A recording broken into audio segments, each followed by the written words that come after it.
For 1,000 years, kings and queens of Europe had absolute power. But absolute power corrupts absolutely. Greed, revenge, sex, madness, witchcraft, murder. Every monarch had their royal secrets.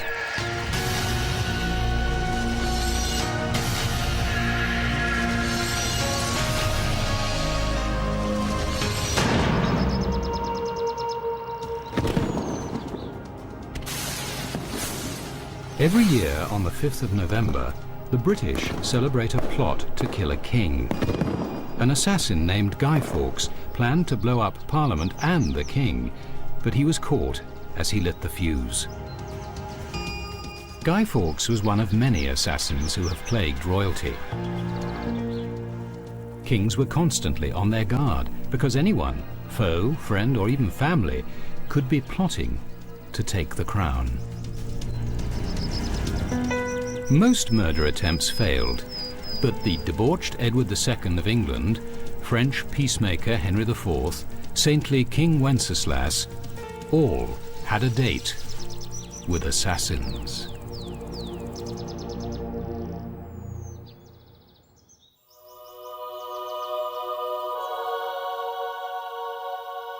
In the Czech capital of Prague, a chapel was built in the cathedral to honor the 10th century King Wenceslas. Murals on its walls depict the king's life and sudden death.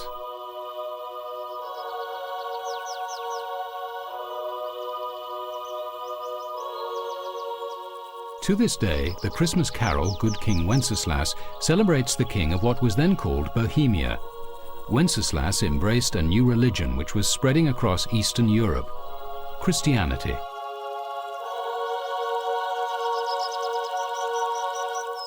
The arrival of Christianity tore families apart in the kingdom. Many still worshipped pagan idols.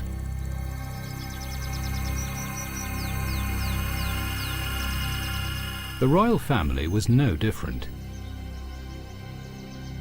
Wenceslas's pagan mother killed his grandmother because she became a Christian. And he had a younger brother, Boleslav, who kept the pagan faith. When Wenceslas inherited the kingdom, Boleslav's resentment of his Christian brother festered.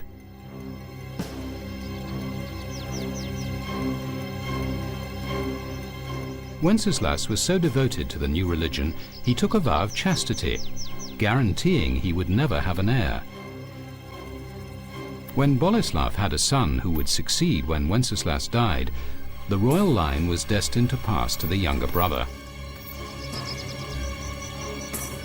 Still, he remained jealous of the pious Wenceslas.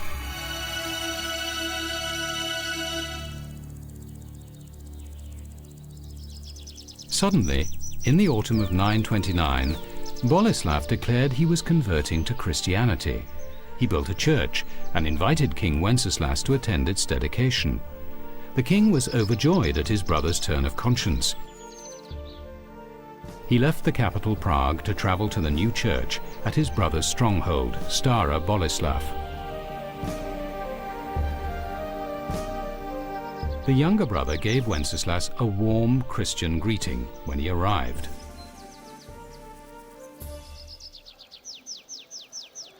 But that evening, a feast honoring the king's visit and Boleslav's conversion took on an ominous air. As the wine flowed, Boleslav's intoxicated knights forgot their reputed Christian piety.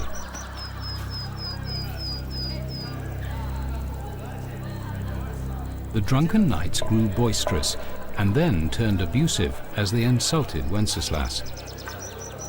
His brother Boleslav did little to restrain them. Tension grew as the knights stood with unsheathed swords, but King Wenceslas's guards challenged them.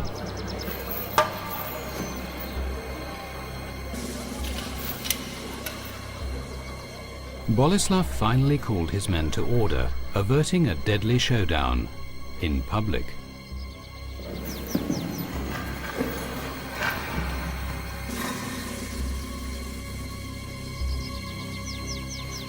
When Wenceslas got up to go to bed, the drunken knights crowded around, menacing him. The king mustered all his royal authority to force his way out.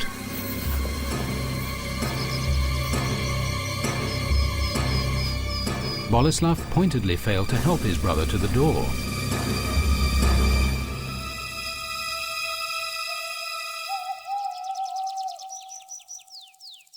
Boleslav's new church was to be consecrated the next day.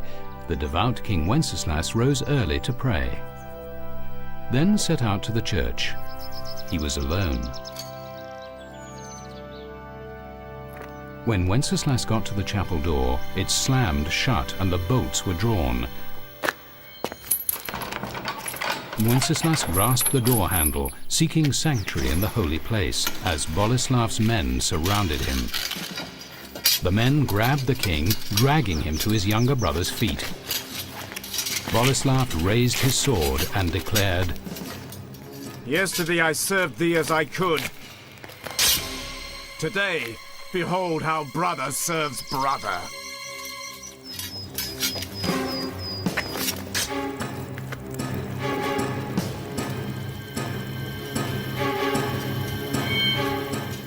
Boleslav had invited his brother to his own funeral. Sibling rivalry and blind ambition, made even more venomous by religious conflict, had driven Boleslav to spill his own family's blood.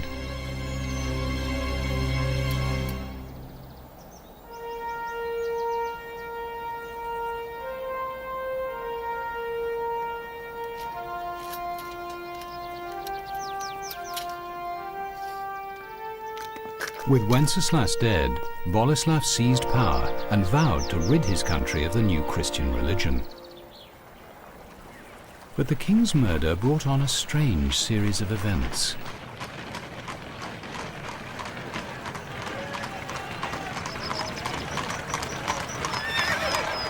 When the horse-drawn hearse bearing Wenceslas's body entered Prague, the horses suddenly stopped in front of the main prison. The driver whipped them on, but they wouldn't budge. The horses held their ground until jailers released men unjustly imprisoned by Boleslav.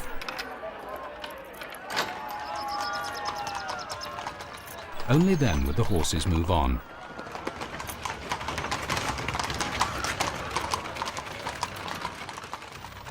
Other miracles followed. It was said that the lame walked, the blind could see. When the Pope heard of Wenceslas's martyrdom, the murdered king was declared a saint.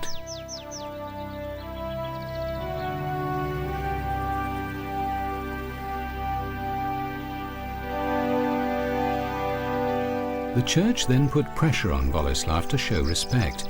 He was forced to dig up his brother's body and move it to a new cathedral in the center of Prague.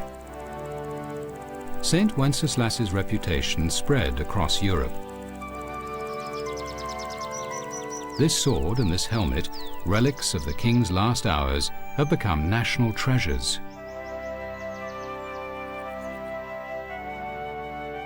Boleslav's ambition to grab a place in history failed, as Bohemia became a Christian nation, and Wenceslas became its patron saint. And every Christmas, children sing carols about good King Wenceslas, not about his murderous brother.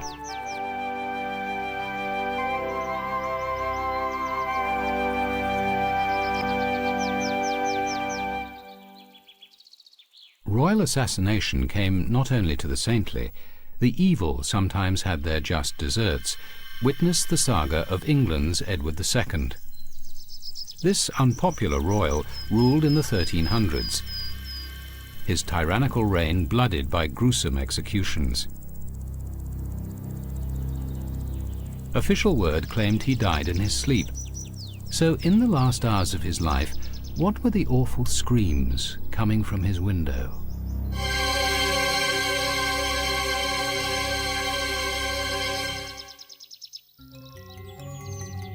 Edward flouted the rules of monarchy. He ignored senior advisors, insulted barons and nobles, confiscated their lands, and squandered the treasury on the whims of his favorites.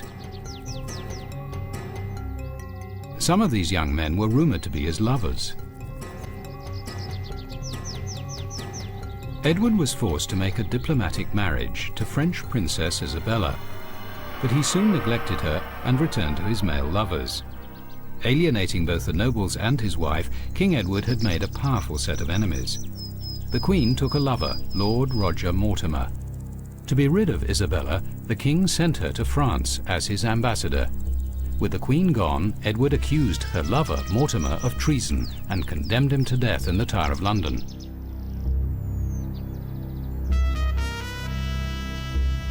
The night before his execution, Mortimer invited his guards to take a last glass of wine with him.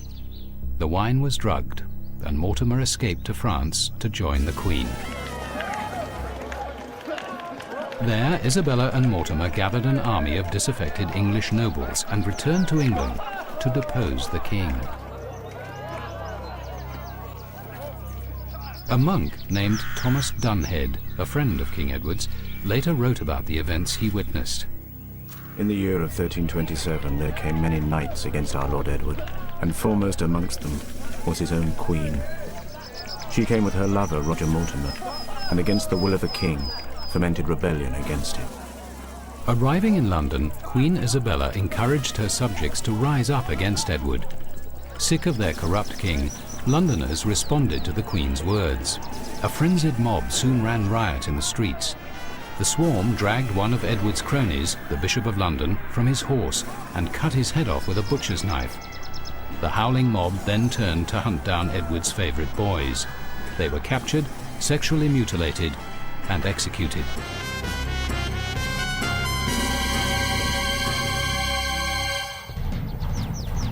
Edward realised all was lost and fled towards Wales, hoping to catch a ship to Ireland. But the Queen's men overtook him before he reached the coast. King Edward II was brought to Kenilworth Castle to face the fury of his barons. Then there came to Kenilworth the bishops, earls and barons, and they recited to our Lord the King his shortcomings. He quite freely admitted that he had governed badly, and with tears and on his knees he cried for mercy for this, and asked them to pardon him. As the king bowed his head, the Lord of Edward's court broke the royal staff of office, declaring the king's household dissolved. He threw the pieces at the grovelling king. Edward's abdication meant Queen Isabella could put their young son on the throne. Since he was only a boy, Isabella and her lover Mortimer effectively controlled England.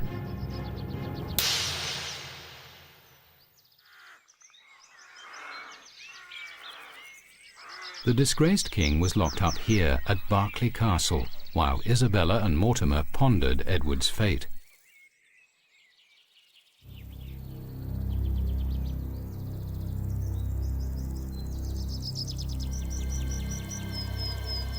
One night, Edward's friend, the monk Thomas Dunhead, slipped into the castle.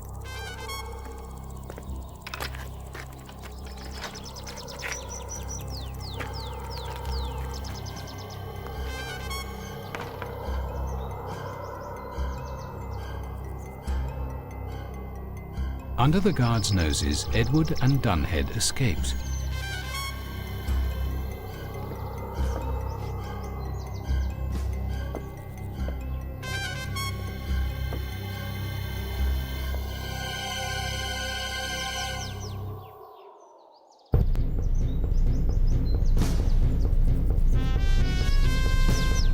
Afraid that King Edward would lead a revolt against them, Isabella and Mortimer ordered a frantic search.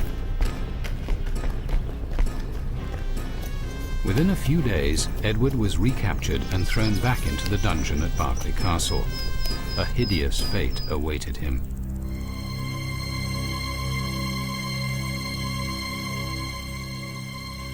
Isabella knew her position would never be safe while Edward lived.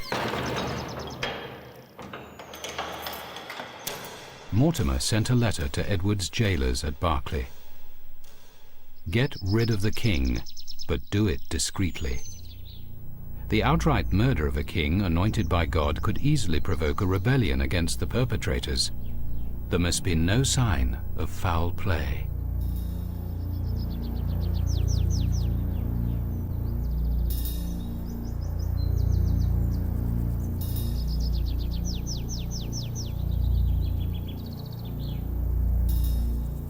While Edward was kept in his cell, a pit next to it was filled with rotting animal corpses. Though the king lay for days gasping in the putrid air, the toxic fumes failed to suffocate him. Another method had to be found. The solution the assassins reached was ingenious and horrific. The monk Dunhead described the terrible events. They came rushing in on him suddenly, as he lay in his bed. They thrust a red-hot plumber's iron up into his bowels, through a funnel put in at the fundament, burning thereby his inward parts.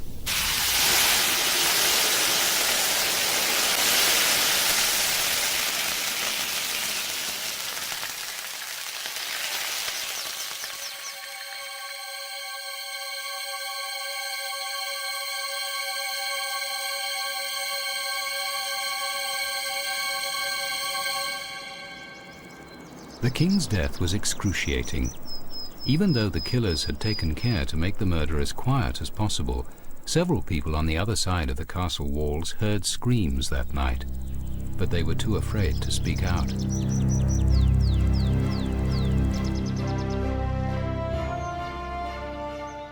The official announcement said King Edward died suddenly. As he lay in state, no visible marks of violence were seen on his body. Edward was buried in Gloucester Cathedral, and a veil was drawn over the events. Rumours flew, but afraid of sharing the king's fate, no one dared to claim he had been murdered. Even the monk Thomas Dunhead refused to accuse Isabella and Mortimer, his new rulers. With regard to the king's decease, I prefer to say no more about the matter, for sometimes lies are for the advantage of the many, and to tell the whole truth does harm.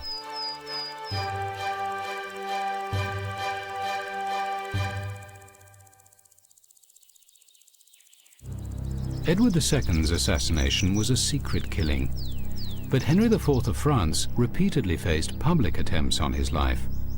Ruling at a time of religious strife, Henry survived 19 assassination attempts by the time he was 53.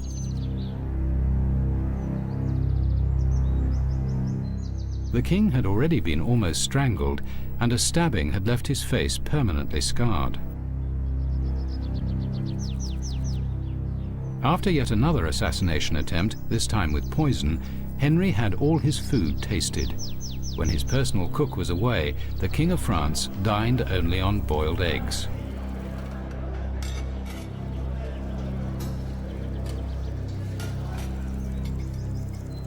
Religious conflict raged between Catholics and Protestants in 16th century France.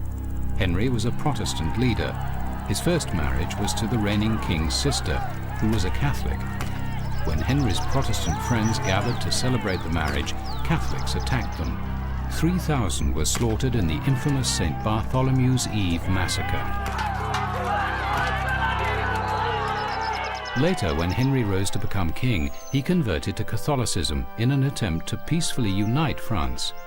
Known as Henry the Great, he was a successful ruler, but fanatic Catholics were still out to get him.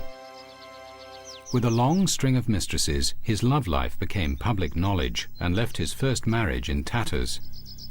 Henry IV's sexual appetite and Protestant background enraged Catholic zealots like Francois Ravaillac, an unemployed schoolteacher. Still believing the king was a heretic, Ravaillac refused to accept Henry's conversion to Catholicism. Prone to hallucinations, Ravaillac felt a divine calling to kill the king. At the beginning of May 1610, Ravaillac came to Paris and stole a large kitchen knife from an inn.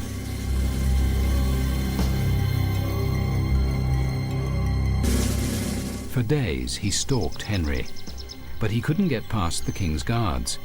By Friday, May the 14th, the deranged Ravaillac was about to give up his mission when fate intervened.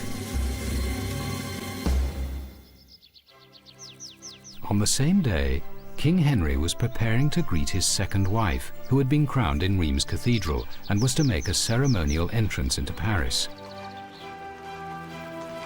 A day of festivities was planned. That afternoon, the king set out to inspect preparations for her arrival.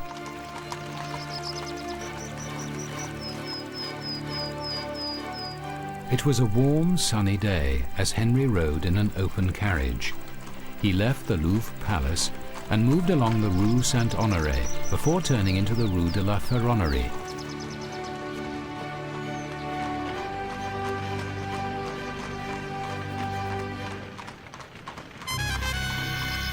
By coincidence, Ravaillac was walking down the same street at the same time. As the king's carriage passed, Ravaillac realized a God-given opportunity had come his way. Henry and his companion were completely unaware of any danger to the king. After surviving 19 attempts on his life, Henry's luck was finally running out.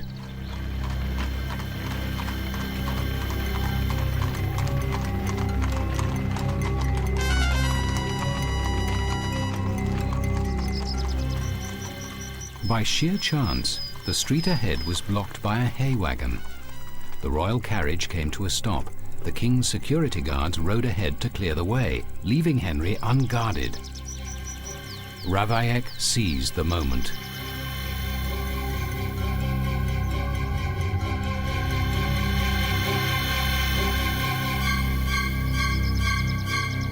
He plunged the knife into Henry's chest, just above his heart.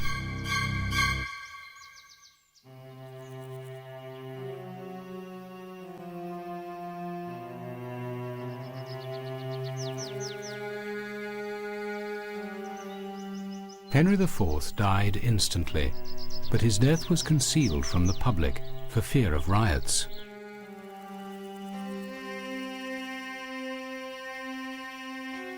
After so many attempts on Henry's life, an assassin had finally succeeded.